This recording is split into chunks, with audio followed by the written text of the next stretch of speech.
Hello, my name is Caitlin Phillips, and today we will be reading Last Stop on Market Street, words by Matt de la Pena, and pictures by Christian Robinson.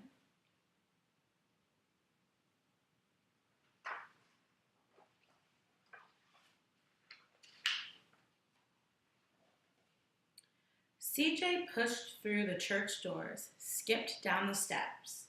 The outside air smelled like freedom, but it also smelled like rain, which freckled CJ's shirt and dripped down his nose.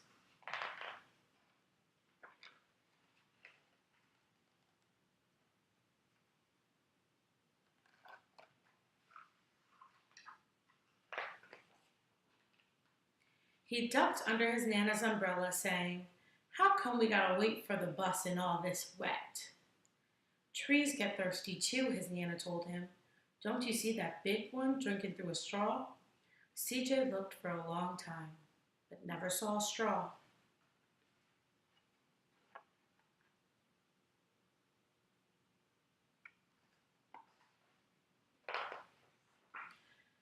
From the bus stop, he watched water pool on flower petals, watched rain patter against the windshield of a nearby car. His friend Colby climbed in, gave CJ a wave, and drove off with his dad. "Nana, how come we don't got a car?"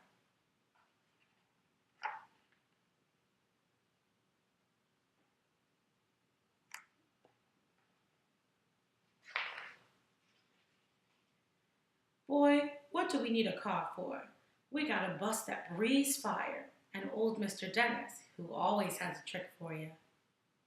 The bus creaked to a stop in front of them. It sighed and sagged, and the doors swung open.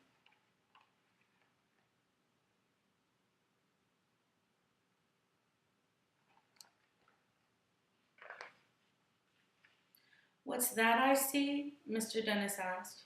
He pulled a coin from behind CJ's ear, placed it in his palm. Nana laughed her deep laugh and pushed CJ along. They sat right up front. The man across the way was tuning a guitar. An old woman with curlers had butterflies in a jar. Nana gave everyone a great big smile and a good afternoon. She made sure CJ did the same.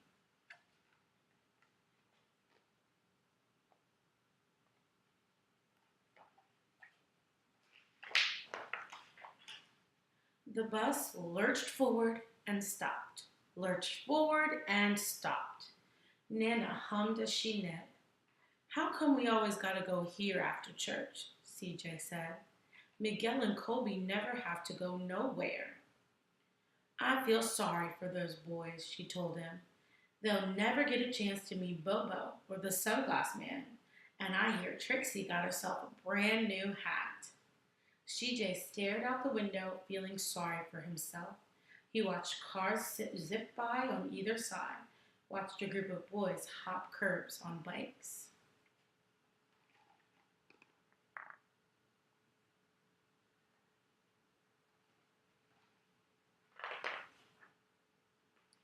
A man climbed aboard with a spotted dog.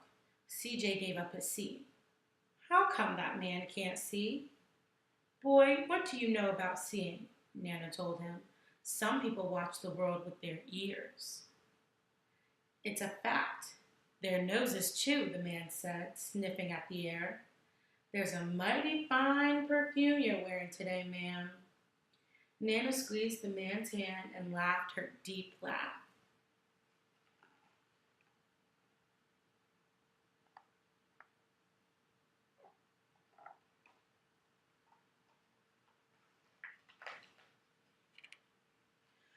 Two older boys got on next. CJ watched as they moved on by and stood in back.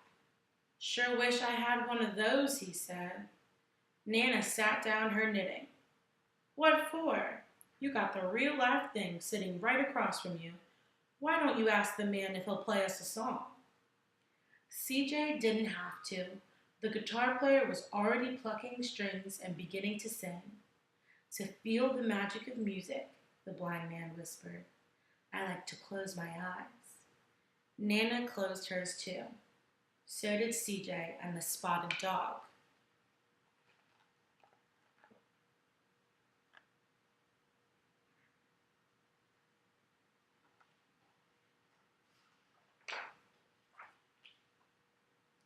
And in the darkness, the rhythm lifted CJ out of the bus, out of the busy city. He saw sunset colors swirling over crashing waves, saw a family of hawks slicing through the sky, saw the old woman's butterflies dancing free in the light of the moon. CJ's chest grew full, and he was lost in the sound, and the sound gave him the feeling of magic.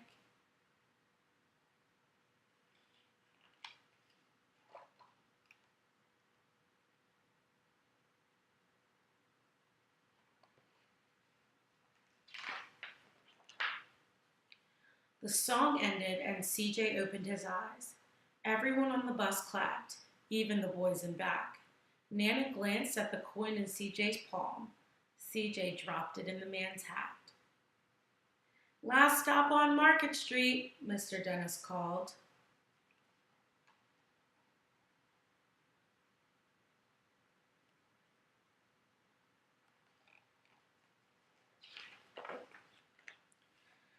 CJ looked around as he stepped off the bus. Crumbling sidewalks and broken down doors, graffiti tagged windows, and boarded up stores. He reached for his Nana's hand. How come it's always so dirty over here? She smiled and pointed to the sky. Sometimes when you're surrounded by dirt, CJ, you're a better witness for what's beautiful.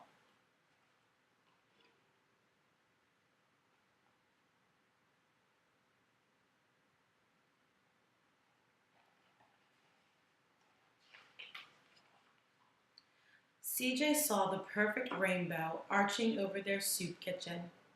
He wondered how his Nana always found beautiful where he never even thought to look. He looked all around them again, at the bus stop rounding the corner out of sight, and the broken street lamp still lit up bright, and the stray cat shadows moving across the wall.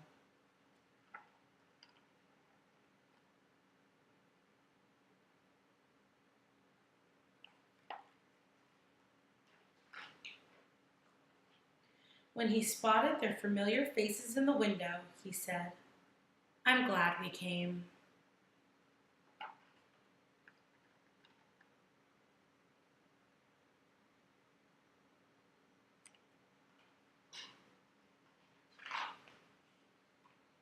He thought his Nana might laugh, her deep laugh, but she didn't.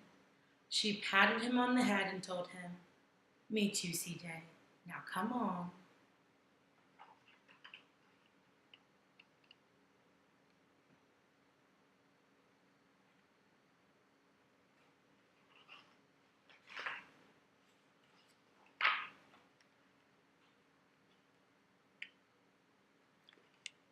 And that is the end of our book, Last Stop on Market Street.